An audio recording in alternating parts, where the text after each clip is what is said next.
Okay, so in this last segment, I'll conclude by giving you some other special cases. So, what happens when you move the first data point to be on top of the estimation node? The second data point is still at infinity, right?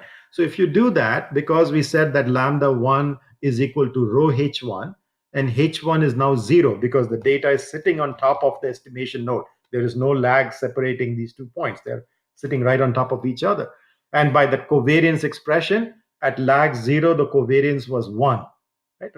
I pointed that out on that graph of the covariance. At lag 0 the covariance was equal to 1, and so the weight assigned to the mean will be 1 minus 1, which is equal to 0. And so z star is nothing but 0 times m, because that the weight assigned to the mean is 0, plus 1 is the weight assigned to the first data point, times zu1.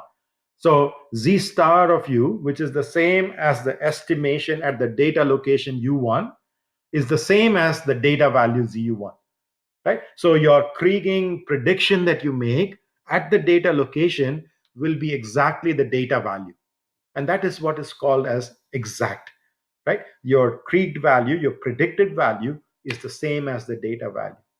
This is not true in linear regression. Remember, I told you linear regression, the line is the line of best fit passing through the middle of the cloud. And so this is not exactly true in linear regression, but in Kriging will always be an exact interpolator. That's an advantage. If I'm investing money, collecting data, I want the data to be honored exactly. Right? This last thing about nugget effect, I'm going to skip over that because that's nugget effect. I've not really explained what nugget effect is, so let's not worry about that. One thing I'm going to talk about. So I made this point about the weights could be positive or negative. So I'm going to go back to my original example where I had the 2 data points and I had the estimation node. So I have the lambda 1 and I have the lambda 2 and I have the lambda m. So one of the things, as you know, we can notice is that um, when the rho d increases, right? When the distance between the 2 point rho increases, or actually the distance between the 2 points decrease, so the rho d is actually large. Remember the covariance, as the distance between the parent points decreases, the covariance becomes very high, right? So when 2 points become very close to each other and they chatter too much, they become redundant with each other. So in this expression, if rho d becomes very large, then you can see that's in the denominator. So the lambda 1 and the lambda 2 will be fairly small. And so if lambda 1 and the lambda 2 is small, then lambda 1 has to be large. So when data become too redundant with each other, they lose their influence on the estimate. The mean's influence goes up. The mean gets more weight, right? The mean gets more weight, right? And in fact, which one of the 2 data points will get more weights, lambda 1 or lambda 2? If you calculate this lambda 1 minus lambda 2 and you put in these expressions for the weight, you can see that you get rho h1 minus rho h2 divided by 1 plus rho d, and lambda 1 minus lambda 2 will be greater than 0, which means that lambda will be greater than lambda 2 when rho h1 is greater than rho h2. And when does that happen? When h1 is smaller than h2, right? When the first data point is closer to your estimation node than the second data point, it will always get more weight, right? It will always get more weight. Okay? And then the last thing is, when will the weights be negative? Well, when lambda 1 can be negative, if you go to this expression, because this denominator is almost positive, always positive, because rho squared will always be less than or equal to 1. So there is no way that this can become negative, right? So the only way that the lambda 1 will become negative is if rho h1 becomes less than rho h2 times rho d. And lambda 2 can become negative when this is rho h2 is less than rho h1 times rho d, right? And lambda m can be negative if rho h1 plus rho h2 is less than 1 plus rho d, right? So these are the conditions under which the weights can be negative. Now, as I say this, it doesn't seem very interesting, but I'm going to show you an example next where these conditions where the weight becomes negative becomes a little bit more interesting. So let's think about estimation. I've changed this example now. Still have two data locations, but the data locations are changed. So one of the data points is directly behind the other one. So you have U1 here, and then you have U2. The second data point is directly behind this U1, and you're making an estimation at this location. I'm going to assume in this case that the covariance is linear. That means that things are all, this model is only applicable along this line. It does not it's not applicable in 2D, it's just applicable along this line. So I'm going to assume rho of H, the model for the covariance, to be linear, 1 minus H. Right? So I have taken a particular form of covariance just to make a point to you. When can the weights be negative? Okay.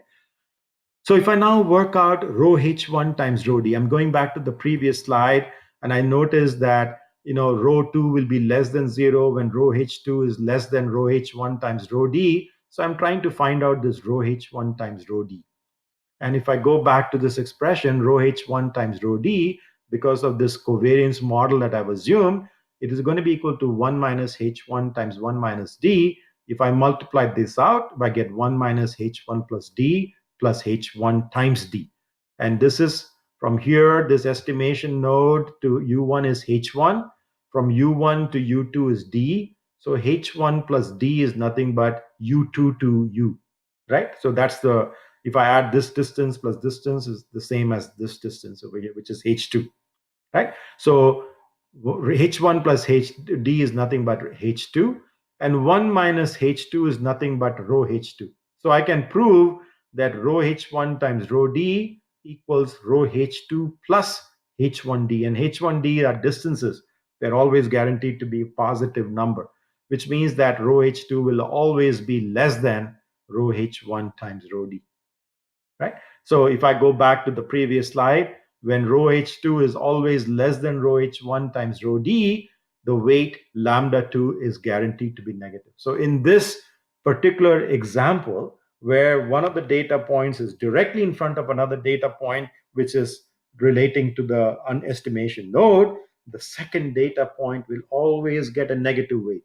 The second data point is becoming redundant with the first data point, right? Think of a lunar eclipse, right?